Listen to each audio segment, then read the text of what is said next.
വയനാട്ടിലെ മുണ്ടക്കൈ ചൂരൽമല പ്രദേശങ്ങളിൽ ഉരുൾപൊട്ടൽ മഹാദുരന്തത്തിൽ എല്ലാം നഷ്ടപ്പെട്ടവരെ പുനരധിവസിപ്പിക്കുക എന്ന മഹത്തായ ലക്ഷ്യത്തോടെ മുസ്ലിം ലീഗ് ഏറ്റെടുത്ത പദ്ധതി ഇപ്പോൾ ഗുരുതരമായ അഴിമതി ആരോപണങ്ങളുടെ നിഴലിലാണ്. ഭൂമി വാങ്ങിയതുമായി ബന്ധപ്പെട്ട് ഉയർന്നുവരുന്ന സാമ്പത്തിക ക്രമക്കേടുകളും നടപടിക്രമങ്ങളിലെ സുതാര്യതയില്ലായ്മയും വലിയ ചർച്ചകൾക്ക് വഴിയൊരുക്കിയിട്ടുണ്ട്. ഒരു പുനരധിവാസ പദ്ധതിക്ക് പിന്നിൽ ഇത്തരം ആരോപണങ്ങൾ ഉയരുന്നത് അതിന്റെ വിശ്വാസ്യതയെയും ലക്ഷ്യശുദ്ധിയെയും സാരമായി ബാധിക്കുന്ന ഒന്നാണ്. വിവാദങ്ങളുടെ പ്രധാന കേന്ദ്രം ഭൂമി വാങ്ങിയ വിലയുമായി ബന്ധപ്പെട്ടാണ്. മേപ്പാടി പഞ്ചായത്തിലെ തൃക്കൈപ്പറ്റ വില്ലേജിൽ ഉൾപ്പെടുന്ന വെള്ളിത്തോട് പ്രദേശത്തെ 11 ഏക്കർ ഭൂമിയാണ് പുനരധിവാസത്തിനായി മുസ്ലിം ലീഗ് വാങ്ങിയത്. ഈ പ്രദേശത്തെ തോട്ടഭൂമിക്ക് 1 സെന്റിന് പരമാവധി 65,000 രൂപയാണ് നിലവിലെ മാർക്കറ്റ് വിലയെങ്കിൽ മുസ്ലിം ലീഗ് ഈ ഭൂമിക്ക് സെന്റിന് 1,20,000 രൂപയിലധികമാണ് നൽകിയതെന്നാണ് ആരോപണം. ഇത് മാർക്കറ്റ് വിലയുടെ ഇരട്ടിയിലധികം വരുമെന്നതാണ് പ്രധാന വിമർശനം. ഈ കണക്കനുസരിച്ച് 11 ഏക്കർ ഭൂമിക്ക് യഥാർത്ഥ വിലയേക്കാൾ ഏകദേശം 6 കോടി രൂപ അധികമായി മുസ്ലിം ലീഗിന് ചെലവായതായും ചൂണ്ടിക്കാണിക്കപ്പെടുന്നുണ്ട്. പൊതുജനങ്ങളുടെ സംഭാവനകളും പാർട്ടിയുടെ ഫണ്ടും ഉപയോഗിച്ച് നടത്തുന്ന ഒരു പദ്ധതിയിൽ ഇത്രയും വലിയ തുക അധികമായി നൽകേണ്ടി വന്നത് എന്തിനാണെന്ന ചോദ്യം സ്വാഭാവികമായും ഉയരുന്നുമുണ്ട്. ഒരു ദുരന്തബാധിതരെ സഹായിക്കാനായി നടത്തുന്ന പദ്ധതിയിൽ പോലും ലാഭം കൊയ്യാനും അഴിമതി നടത്താനും ചിലർ ശ്രമിക്കുന്നുണ്ടോ എന്ന സംശയം ഇത് ബലപ്പെടുത്തുന്നുമുണ്ട്. ഇത്രയും വലിയ സാമ്പത്തിക ഇടപാടിൽ പാലിക്കേണ്ട സുതാര്യതയും ധാർമ്മികതയും ഇവിടെ ചോദ്യം ചെയ്യപ്പെടുകയാണ്. ഭൂമി വാങ്ങിയതിലെ അഴിമതി വിലക്ക് പുറമെ മറ്റൊരു പ്രധാന ആരോപണം ഇരട്ട രജിസ്ട്രേഷനുമായി ബന്ധപ്പെട്ടതാണ്. വാങ്ങിയ 11 ഏക്കർ ഭൂമി നിലവിൽ മുസ്ലിം ലീഗ് പ്രസിഡന്റ് പാണക്കാട് സാദിഖ് അലി ശിഹാബ് തങ്ങളുടെ പേരിലാണ് രജിസ്റ്റർ ചെയ്തിരിക്കുന്നത്. വീടുകൾ പൂർത്തിയാക്കിയ ശേഷം 8 സെന്റ് വീതം ഗുണഭോക്താക്കൾക്ക് വീണ്ടും രജിസ്റ്റർ ചെയ്ത് നൽകാനാണ് നിലവിലെ പദ്ധതി. ഇതോടെ ഭൂമി 2 തവണ രജിസ്റ്റർ ചെയ്യേണ്ടി വരും. ഇതിലൂടെ രജിസ്ട്രേഷൻ ഫീസുകളും മറ്റ് അനുബന്ധ ചെലവുകളുമായി ഏകദേശം 2 കോടിയോളം രൂപ അധികമായി ചെലവാകുമെന്നാണ് ആരോപണം. ഒരൊറ്റ തവണ രജിസ്ട്രേഷൻ നടത്തി ഗുണഭോക്താക്കൾക്ക് നേരിട്ട് ഭൂമി കൈമാറാൻ സാധ്യതകൾ ഉണ്ടായിരിക്കെ എന്തിന് 2 തവണ രജിസ്ട്രേഷൻ നടത്തുന്നു എന്ന ചോദ്യം പ്രസക്തമാണ്. ഇത് മനഃപൂർവ്വം അധിക ചെലവ് വരുത്തിവെക്കാനുള്ള തന്ത്രമാണോ അതോ നടപടിക്രമങ്ങളിലെ അജ്ഞതയാണോ എന്ന സംശയം ഉയരുന്നുമുണ്ട്. ഏതായാലും ഇത് പുനരധിവാസ പദ്ധതിയുടെ സാമ്പത്തിക ഭാരം വർദ്ധിപ്പിക്കുകയും അർഹരായവർക്ക് ലഭിക്കേണ്ട ആനുകൂല്യങ്ങളിൽ കുറവ് വരുത്തുകയും ചെയ്യുമെന്ന ആശങ്ക നിലനിൽക്കുന്നുണ്ട്. ഭൂമി പാണക്കാട് സാദിഖ് അലി ശിഹാബ് തങ്ങളുടെ പേരിൽ തിടുക്കപ്പെട്ട് രജിസ്റ്റർ ചെയ്തതിനെ കുറിച്ചും പാർട്ടിക്കുള്ളിൽ നിന്ന് തന്നെ ചോദ്യങ്ങൾ ഉയർന്നിട്ടുണ്ട്.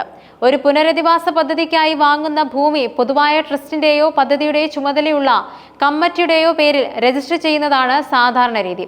എന്നാൽ ഇവിടെ പാർട്ടിയുടെ ഉന്നത നേതാവിന്റെ വ്യക്തിപരമായ പേരിൽ ഭൂമി രജിസ്റ്റർ ചെയ്തത് എന്തിനാണെന്ന ചോദ്യം സംശയം ജനിപ്പിക്കുന്നു. ഇത് ഭാവിയിൽ ഭൂമിയുടെ ഉടമസ്ഥാവകാശത്തെക്കുറിച്ചും ഗുണഭോക്താക്കൾക്ക് ഭൂമി കൈമാറുന്നതുമായി ബന്ധപ്പെട്ടും സങ്കീർണതകൾ സൃഷ്ടിക്കാൻ സാധ്യതയുണ്ട്.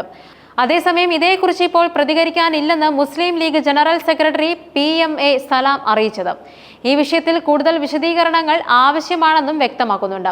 പാർട്ടിക്കുള്ളിൽ നിന്ന് തന്നെ ചോദ്യങ്ങൾ ഉയരുന്നത് ഈ വിഷയത്തിന്റെ ഗൗരവം വർദ്ധിപ്പിക്കുന്നുണ്ട്. ഉയർന്നു വന്ന ആരോപണങ്ങളെ മുസ്ലിം ലീഗ് ജില്ലാ കമ്മിറ്റി നിഷേധിച്ചിട്ടുണ്ട്. വാങ്ങിയത് തോട്ടഭൂമി അല്ലെന്നും ജന്മം പട്ടയമുള്ള ഭൂമിയാണെന്നും അതുകൊണ്ടാണ് കൂടുതൽ തുക നൽകേണ്ടി വന്നതെന്നുമാണ് അവരുടെ വിശദീകരണം. ജന്മം പട്ടയമുള്ള ഭൂമിക്ക് സാധാരണഗതിയിൽ തോട്ടഭൂമിയേക്കാൾ ഉയർന്ന വില ലഭിക്കാറുണ്ടെന്നത് ഒരു വസ്തുതയാണ്. എന്നാൽ നിലവിൽ ഉന്നയിക്കപ്പെട്ടിട്ടുള്ള മാർക്കറ്റ് വിലയും വാങ്ങിയ വിലയും തമ്മിലുള്ള വലിയ അന്തരത്തിന് ഇത് പൂർണ്ണമായ ഒരു ന്യായീകരണമാകുമോ എന്ന ചോദ്യം അവശേഷിക്കുന്നുണ്ട്. കൂടാതെ നിയമോപദേശം സ്വീകരിച്ച ശേഷമാണ് ഭൂമി വാങ്ങിയതെന്നും തോട്ടഭൂമിയല്ലെന്ന് തെളിയിക്കാനുള്ള മുഴുവൻ രേഖകളും ഭൂ ഉടമ ലാൻഡ് ബോർഡിന് മുന്നിൽ ഹാജരാക്കണമെന്നും മുസ്ലിം ലീഗ് വാദിക്കുന്നു. ഈ രേഖകൾ പൊതുജനങ്ങൾക്ക് ലഭ്യമാക്കി സുതാര്യത ഉറപ്പുവരുത്തേണ്ടത് അത്യാവശ്യമാണ്. ഈ രേഖകൾ പരിശോധിച്ചാൽ മാത്രമേ ഈ വാദങ്ങളുടെ നിജസ്ഥിതി മനസ്സിലാക്കാൻ സാധിക്കൂ. നേരത്തെ പുനരധിവാസത്തിനായി കുറഞ്ഞ വിലയ്ക്ക് മറ്റൊരു ഭൂമി മുസ്ലിം ലീഗ് കണ്ടെത്തിയിരുന്നു. എന്നാൽ അത് തോട്ടഭൂമിയാണെന്ന് നിയമോപദേശം ലഭിച്ചതിനെ തുടർന്ന് ആ നീക്കം ഉപേക്ഷിക്കുകയായിരുന്നു. ഈ നീക്കം ഉപേക്ഷിച്ചതിന് ശേഷമാണ് ഇപ്പോൾ വിവാദത്തിലായിരിക്കുന്ന ഭൂമി കൂടിയ വില നൽകി വാങ്ങിയത്. ആദ്യത്തെ ഭൂമി തോട്ടഭൂമിയാണെന്ന് തിരിച്ചറിയാൻ കഴിഞ്ഞെങ്കിൽ നിലവിലെ ഭൂമിയുടെ സ്വഭാവം മുൻകൂട്ടി മനസ്സിലാക്കാൻ എന്തുകൊണ്ട് സാധിച്ചില്ല എന്നതും സംശയമുയർത്തുന്നു. അല്ലെങ്കിൽ തോട്ടഭൂമി അല്ലെന്ന് തെളിയിക്കാൻ സാധിക്കുമെങ്കിൽ ആദ്യത്തെ ഭൂമി ഒഴിവാക്കിയത് എന്തിനാണെന്ന ചോദ്യവും ഉയരുന്നുണ്ട്. ദുരന്തബാധിതരെ സഹായിക്കാനുള്ള ഒരു ഉദ്യമം എന്ന നിലയിൽ ഈ പദ്ധതിക്ക് വലിയ പ്രാധാന്യമുണ്ട്. എന്നാൽ പദ്ധതിയുടെ പിന്നിൽ അഴിമതി ആരോപണങ്ങൾ ഉയർത്തുന്നത് പൊതുജനങ്ങളുടെ വിശ്വാസം നഷ്ടപ്പെടുത്താൻ ഇടയാക്കും. ഇത്തരം വിഷയങ്ങളിൽ രാഷ്ട്രീയ പാർട്ടികൾക്ക് വലിയ ഉത്തരവാദിത്തമുണ്ട്. സുതാര്യതയും സത്യസന്ധതയും ഉറപ്പുവരുത്തേണ്ടത് അനിവാര്യമാണ്. ഈ ആരോപണങ്ങളെക്കുറിച്ച് സമഗ്രവും നിഷ്പക്ഷവുമായ അന്വേഷണം നടത്തുകയും യാഥാർത്ഥ്യം പുറത്തു കൊണ്ടുവരികയും ചെയ്യേണ്ടത് അത്യാവശ്യമാണ്. പദ്ധതിയുടെ ലക്ഷ്യശുദ്ധി നിലനിർത്താനും അർഹരായവർക്ക് പൂർണ്ണമായ സഹായം ലഭ്യമാക്കാനും ഇത് അനിവാര്യമാണ്. കേവലം രാഷ്ട്രീയപരമായ വാദപ്രതിവാദങ്ങൾക്കപ്പുറം വസ്തുനിഷ്ഠമായ വിവരങ്ങൾ പുറത്തു കൊണ്ടുവരികയും തെറ്റ് സംഭവിച്ചിട്ടുണ്ടെങ്കിൽ തിരുത്തൽ നടപടികൾ സ്വീകരിക്കുകയും ചെയ്യേണ്ടത് കാലഘട്ടത്തിന്റെ ആവശ്യമാണ്. ഈ വിവാദം മുസ്ലിം ലീഗിന്റെ പ്രതിച്ഛായയെ സാരമായി ബാധിച്ചിട്ടുണ്ട്. പാർട്ടിയുടെ ഭാഗത്തു നിന്നും വ്യക്തവും തൃപ്തികരവുമായ വിശദീകരണങ്ങൾ ജനങ്ങൾക്ക് നൽകേണ്ടതുണ്ട്. അതുപോലെ ഈ വിഷയത്തിൽ പൊതുസമൂഹവും മാധ്യമങ്ങളും ജാഗ്രതയോടെ നിരീക്ഷണം തുടരേണ്ടത് അത്യാവശ്യമാണ്. ദുരന്തബാധിതരുടെ പേരിലുള്ള ഈ പദ്ധതിയിൽ യാതൊരുവിധ ക്രമക്കേടുകളും അനുവദിക്കില്ലെന്നും ഉറപ്പുവരുത്തേണ്ടത് നമ്മുടെ എല്ലാം കടമയാണ്.